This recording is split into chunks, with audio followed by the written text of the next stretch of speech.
So I have Ancient and Modern Britons, Volume 1. Now, color problems in Ancient and Modern Britons. North Britain, Picts and Scots, Roman invasion, no whites. Now, this is what McRitchie says right here at the bottom. Therefore, if North Britain contained nothing but Picts and Scots at the time of the Roman invasion, it is pretty certain that it contained no white man at the date.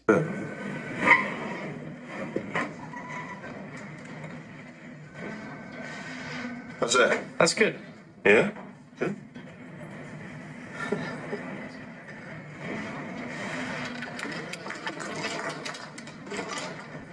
Thanks, guys. Great Scott. Okay, even Gentiles of pure color, because Gentiles can be black or so-called white, either or. So we have right here timeline of Roman Britain, and it says that from Julius Caesar's first landing on the shores of England, 55 BC, to the famous "Look to Your Own" defense letter of AD 410, the Romans played an important part in British history for over 400 years. In this article, we take a look at the ups and downs of this often fraught relationship. So 55 BC, Julius Caesar leads the first Roman military expedition to Britain, although his visit did not lead to conquest. Okay. Then his second attempt at 54 BC, again, the invasion did not lead to conquest. Okay. Now we have Acts chapter 29, 1 through 13, which is in the Sefer Bible, which they took out of the regular King James Bibles. Okay, right here. And the Lord, or the Most High, commanded the gospel to be preached far hence to the Gentiles, as we just read in this book right here. Gentiles of pure color. I mean, you had black heathens and you also had white heathens, no discrimination. Okay. And the Most High commanded the gospel to be preached far hence to the Gentiles and to the lost sheep of the house of Israel. Okay. And no man hindered Paul, for he testified boldly of Jesus before the tribunes and among the people. And he took with him certain of the brethren which abode with him at Rome, and they took shipping at Ostrom, and having the winds fair, were brought safely into the haven of Spain. Okay. Verse 2. For he had heard of Phoenicia, that certain of the children of Israel, about the time of the Assyrian captivity, had escaped by sea to the islands far off, as spoken be the prophet Esdras, as called by the Romans Britain. Okay, so the isles were inhabited full of people of color, Shemitic peoples, and Hamitic peoples as well. Verse 13, and it came to pass that certain of the Druids came unto Paul privately and showed by the rites and ceremonies that they were descended from the Jews which escaped from the bondage in the land of Egypt. And the apostle believed these things, and he gave them the kiss of peace. Okay. Even if you just go to the, let me see, the map. See the British Isles. So all these were first inhabited by people of color, sea people, so-called black people, the names. Okay, that's why in this book, he says, Gentiles of pure color. Therefore, if North Britain contained nothing but Picts and Scots at the time of the Roman invasion, it is pretty certain that it contained no white man at that date. So the original Romans were a black society, civilization, mulatto as well. Okay. Makes sense, right? This wasn't all inhabited by white people. A lot of our names, surnames, they took our names. Okay, they're not the original people of those names. Brown, Wade, Williams, Thomas, Washington. Those are black names. The Black Douglases, the Stewarts, the Bali, the different family royal lines. Okay. Okay. Now you have in 43 AD, the Roman Emperor Claudius, if I'm pronouncing it right, orders 4 legions to conquer Britain. 44 AD, the Romans captured the hills forts of Dorset, including Maiden Castle. So this was all land full of people of color. But you wouldn't think that the way history is taught over here. Most people associate these lands with white people. Why is that? Because it's miseducation. They think we're all from Africa. Okay, which is a lie. Our ancestors migrated to these lands, but you also had other different tribes of people already in these lands.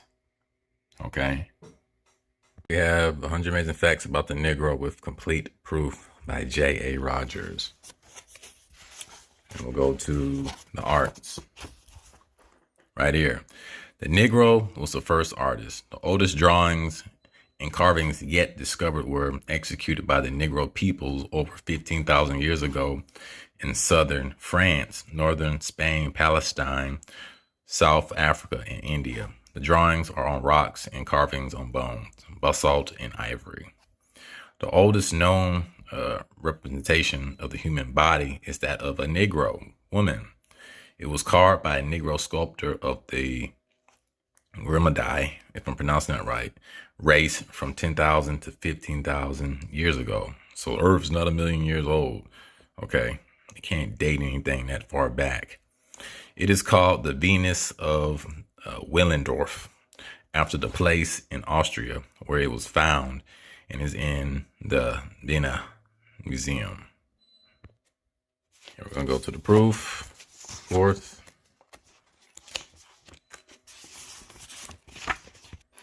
So this is the sources.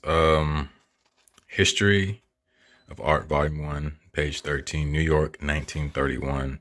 The Grimadai race is clearly a Negro one. The skeletons of 2 Negroes of the Grotte des Enfants are complete and in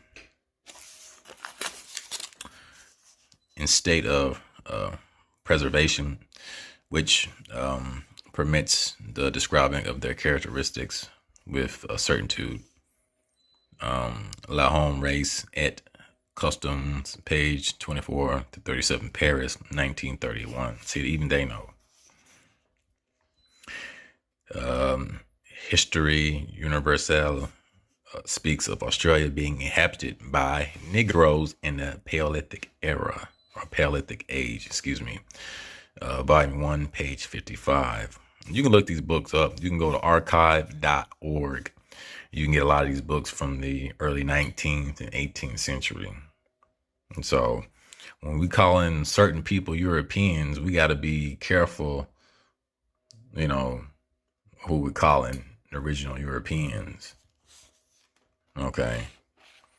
G.F. Eliot says, whoever they, the Grimadai, were, their grave goods were the wealthiest and richest of their day and generation. So these were Negroes.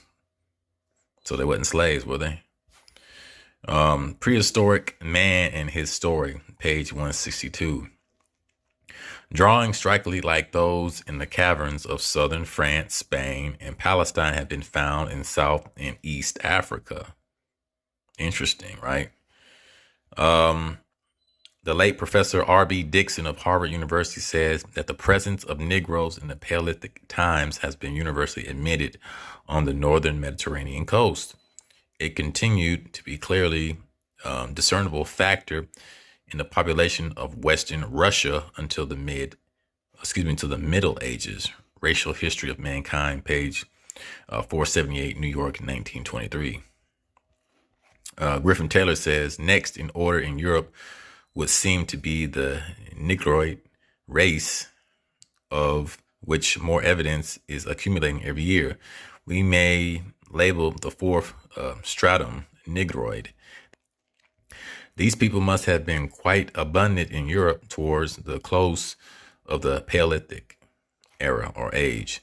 Skulls of East Brazil show where similar folk penetrated the New World.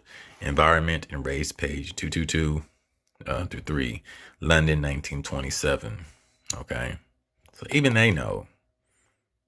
So a lot of stuff that I'm saying, I'm just getting from these scholars.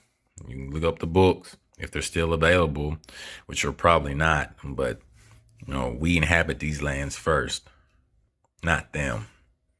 They invaded these lands. The Negro question. I think it's part 4 right here. Professor Boyd Dawkins, Professor of Geology, Manchester University, London, 1879. Our Remote Ancestry, 95 through 106. The original people of Britain, France, Spain, and England were short, black men about 5 feet 6 inches in height. They were in England when our fathers, white English, invaded the land in 449 AD. So the 4th century, that's when the Caucasians came in and invaded the land. Doesn't that sound like America? Okay. Our fathers were a warlike people. Nothing's changed. Nothing new under the sun. Who by 607 AD had pushed the best west into Wales, Cumberland, Westmoreland, the highlands of Scotland, and Devon. These black people, so-called black people, boasted that they were citizens of the Roman Empire. And so was Paul, Romans 11 and 1. Tribe of Benjamin, Israelite, and he was mistaken for Egyptian. So, I mean, there's just so much evidence now. But like I said, we don't claim one continent. We claim the whole earth, everything. When you can't just put people of color in the box. You can't do that. There's too much information now. But some people want to push agendas in certain angles. Why not just tell the whole truth and nothing but the truth? But peace and shalom.